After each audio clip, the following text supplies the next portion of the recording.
વંદાસિંહ મારા વડીલ છે. તો વાત ક્યાં હતી કે 15 વર્ષ ફ્રીજ રાખીને ગૌરવ ના લેશો, કારણ કે ફ્રીજની અંદર તમે જોયું છે વેલિડિટી લખેલી હોય છે. એ બતાવે છે કે 5 વર્ષ પછી આપણે ઘરમાં કોઈ આવા ડિવાઇસનો ઉપયોગ કરી રહ્યા છીએ તો એ ડિવાઇસ ક્યાંક ને ક્યાંક આપણા માટે ખતરનાક બની રહ્યું છે. 5 વર્ષ પછી, 6 વર્ષ પછી હું પણ ગૌરવ લઉં છું, મારી પાસે લેપટોપ 15 વર્ષથી છે, એવું ને એવું છે. એવું ને એવું જોવાનો ઉપયોગ ના કર્યો હોય તો એનો ઉપયોગ કરવો પડે. આ વાત મેં એટલા માટે કરી, તમને એમ લાગશે કે આને ને પ્રદૂષણને ક્યાં લેવા દેવા છે કે એ લોકો બહુ હોશિયાર છે. 18 મહિને, 24 મહિને, 36 મહિને ડિવાઇસનો નિકાલ કરી દે.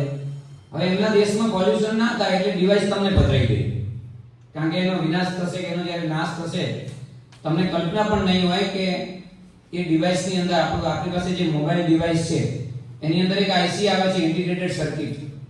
તો એ એક નાનકડી આઈસી ડિવાઇસ એવું છે કે તમે એને રાત્રે પાણીમાં પલાળી દો ને સવારે તમે પાણી પીઓ તો તમને ડાયરિયા થઈ જાય. એક નોર્મલ એની ઇફેક્ટ એટલી ડેન્જર છે.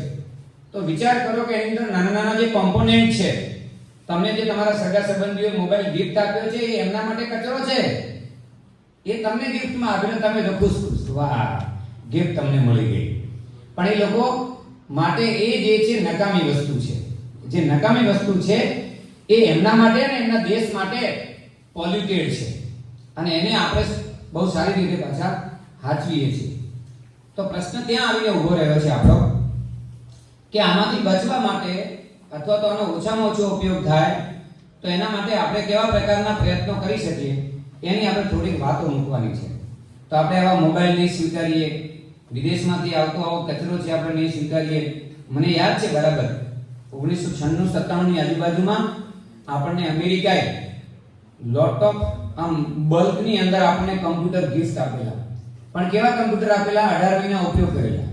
અને આપણે તો બધા સહજ રીતે પાછા સ્વીકારી લીધા કે વાહ અમારા ઉપર તો બહુ મોટું એહસાન કર્યું અમેરિકાએ.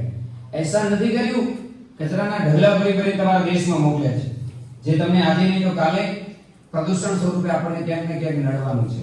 આ વાત બહુ નાની છે પણ એને સ્વીકૃત કરવાની જરૂર છે.